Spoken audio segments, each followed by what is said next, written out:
Warning ఇస్తోంది. ఆ grids ఇప్పుడు ప్రమాదాలు ఉన్నాయంటోంది. విద్యుత్ ప్లాంట్స్ ఆగిపోతే సముద్రపు నీటి శుద్ధి చేసే ప్లాంట్స్ కూడా ఆగిపోయే ప్రమాదం ఉంది. డీసాల్టేషన్ అంటారు. డీసాల్టేషన్ అంటే వాళ్ళు సముద్ర నీటిని కదా పాప మంచినీటినిగా చేసుకొని వాళ్ళు తాగుతుంటారు, వాళ్ళు ఉపయోగించుకుంటుంటారు. దీంతో అది కూడా ప్రమాదం.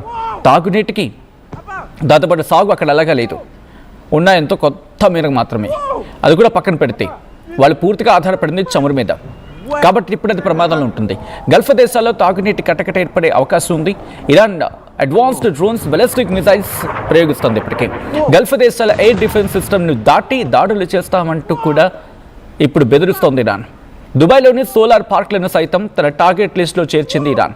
ఇరాన్ నుంచి రక్షణ కల్పించాలని అమెరికాపై గల్ఫ్ దేశాలు ఇప్పటికే ఒత్తిడి చేస్తూ ఉన్నాయి. కానీ ఇప్పటికే ఇజ్రాయెల్ మీద దాడి చేస్తున్న ఇరాన్ వాళ్ళ డిఫెన్స్ సిస్టమ్ని దాటుకొని కొద్దిసేపటి క్రితం హార్డ్లీ ఒక 1 hour బిఫోర్ 2 hours బిఫోర్ నేను ఒక వార్త చూడడం జరిగింది. ఇజ్రాయెల్ ఐరన్ డోమ్ వ్యవస్థను కూడా దాటుకుని వాటిని చీల్చుకొని వాళ్ళ డేవిడ్ స్లింగ్ లాంటి ఎయిర్ డిఫెన్స్ సిస్టమ్ని చీల్చుకుని వెళ్ళి అక్కడ కొట్టి పడేస్తోందని చెప్పి. సో ఇక్కడ ఇజ్రాయెల్ కూడా కాస్త ఆత్మరక్షలో పడుతున్న సందర్భం అనేది వినిపించమాట. You have to check it whether it is true or not. కానీ గల్ఫ్ దేశాల ఎలక్ట్రిసిటీ మీద, ఇన్ఫ్రాస్ట్రక్చర్పై దాడి జరిగితే మాత్రం ప్రపంచ ఇంధన భద్రతకు మాత్రం ముప్పే. ఎందుకు ఏంటి డీటెయిల్గా మాట్లాడుకుందాం. అసలు ఒకవేళ ప్రపంచానికి వచ్చే ముప్పు ఏంటి, ఇప్పుడు కనుక వీళ్ళు దాడి చేస్తే ప్రపంచానికి ఎందుకు అంత పెను ప్రమాదం, ఎందుకు ప్రపంచం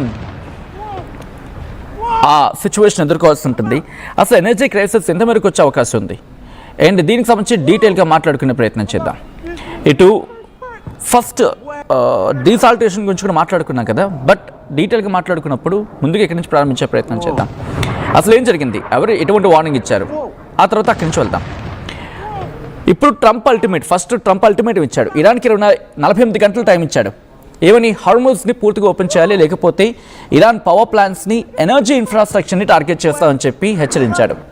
అంతే కదా, వాళ్ళ పవర్ ప్లాంట్స్ని, ఇన్ఫ్రాస్ట్రక్చర్ని, ఎనర్జీ ఇన్ఫ్రాస్ట్రక్చర్ని అంటే ఈ చమురు శుద్ధ కర్మాగారాలు కావచ్చు, లేకపోతే వాళ్ళ స్టోరేజ్ కావచ్చు, ఇలా ఎనర్జీ సెక్టర్ని మొత్తం వాళ్ళ ఇన్ఫ్రాస్ట్రక్చర్ని డ్యామేజ్ చేస్తా అన్నాడు. ఇరాన్ ఏముంటుంది, ఓకే మీరు మా ఎనర్జీ సైట్స్ మీద దాడి చేస్తే మేము ఊరుకుంటామా, అమెరికా ఆలియస్కి సంబంధించిన గల్ఫ్ ఎనర్జీ సైట్స్ మీద టార్గెట్ చేస్తాం.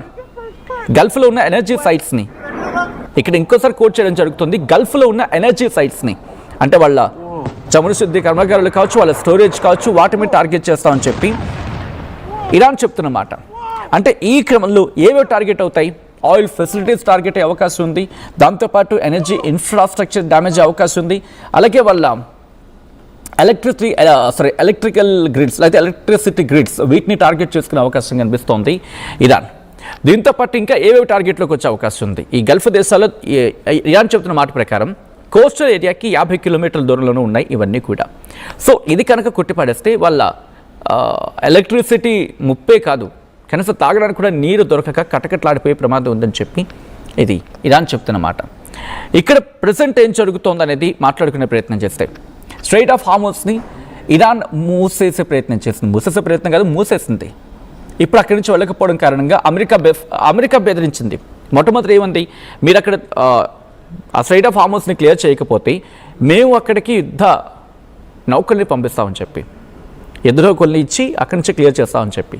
రెండో మాట ఏమంది, బ్రిటన్ అలాగే ఈ మధ్యప్రాచ్య దేశాలకు సంబంధించి మధ్యప్రాచ్యం కాదు, పశ్చిమ దేశాల గురించి మాట్లాడుకున్నప్పుడు గల్ఫ్ దేశాలకు సపోర్ట్గా అక్కడి నుంచి ఆయిల్ ముందుకు వెళ్ళేలాగా మీరు మీ యుద్ధ నౌకలను పంపించాలి, లేకపోతే కష్టం అని చెప్పి అమెరికా బ్రిటన్తో పాటు ఈ దేశాలను చెప్పుకొచ్చిన పరిస్థితి, బ్రిటన్తో పాటు వీటన్నిటిని కూడా. సో ఇప్పుడు అక్కడెక్కడ అది అవ్వలేదు, బట్ స్ట్రైట్ ఆఫ్ హార్మోజ్ మాత్రం ఓపెన్ కావట్లేదు, ముందుకు తీసుకెళ్లే ప్రయత్నం చేయట్లేదు, యుద్ధ నౌకను తీసుకెళ్లే ప్రయత్నం జరగట్లేదు. సో ఆఖరి మాటగా ట్రంప్ ఈ మాటనైతే ప్రయోగించాడు. సో ఇప్పుడు ఏం చేస్తాయి ఈ పశ్చిమ దేశాలు అయితే మాత్రం, వెస్ట్రన్ కంట్రీస్ ఎక్కడ సాహసం చేయట్లేదు, బ్రిటన్ కావచ్చు మిగిలిన దేశాలు అక్కడ ఏవి కూడా ముందుకు రావట్లేదు. అందుకే ఆఖరి బాంబుగా ప్రయత్నం చేశాడు. ఇప్పుడు ఏం జరుగుతుంది, పూర్తిగా స్ట్రైట్ అనేది క్లోజ్ అయిపోతుంది. క్లోజ్ అయిపోవడం అంటే భారత్ లాంటి దేశాలకు రిలీజ్ చేస్తోంది ఇరాన్, మిగిలిన వాటికి మాత్రం అడ్డంకి పెడుతుంది, వాళ్ళ శత్రు దేశాలకు మాత్రం అడ్డు పెడతామని చెప్తోంది. సో ఇప్పుడు షిప్పింగ్ భారీగా తగ్గింది, గ్లోబల్ ఆయిల్ ధరలు పెరిగిపోతున్నాయి, ఎనర్జీ లింక్డ్ షిప్స్ మాత్రమే అడ్డంకులు పెడుతోంది అనేది వినిపించమాట. అసలు ఎంత పెద్ద విషయం మాట్లాడుకుంటే ప్రపంచంలో ఆయిల్ సరఫరా భారీగా ప్రభావితం అవుతోంది. ఏషియన్ కంట్రీస్కి మరి ముఖ్యంగా ఇండియా, చైనా లాంటి దేశాలకి, భారీ జనాభా ఉన్న దేశాలకి ఇంకాస్త ఇబ్బంది ఎక్కువ అవుతుంది. ఫ్యూయల్ ప్రైసెస్ గ్లోబల్గా పెరుగుతున్నాయి. అండ్ యుద్ధం 4వ వారంలోకి వెళ్ళిపోయింది. ఇప్పటికీ చాలామంది మరణించారు. అండ్ ఇప్పుడు ఇది సింపుల్ వార్నింగ్ కాదు, ఇది ఒక ఎస్కలేషన్ కింద మాట్లాడుకుంటారు. యూఎస్ ఏముంటుంది, ఇరాన్ పవర్ ప్లాంట్ని మేము టార్గెట్ చేసుకుంటామని. ఇరాన్ ఏముంటుంది, గల్ఫ్ మొత్తం ఎనర్జీ సిస్టంపై దాడి చేస్తామని. అంటే రీజనల్ వార్ కాస్త ఇప్పుడు గ్లోబల్ ఎనర్జీ క్రైసిస్గా మారిపోయింది. ఇది రీజనల్ వార్ కాస్త గ్లోబల్ ఎనర్జీ క్రైసిస్గా మారిపోయింది. ట్రంప్ డెడ్లైన్ ప్రెషర్ టాక్టిక్ అయితే ఇరాన్ థ్రెట్ అనేది రిటాలియేషన్, ఎస్కలేషన్.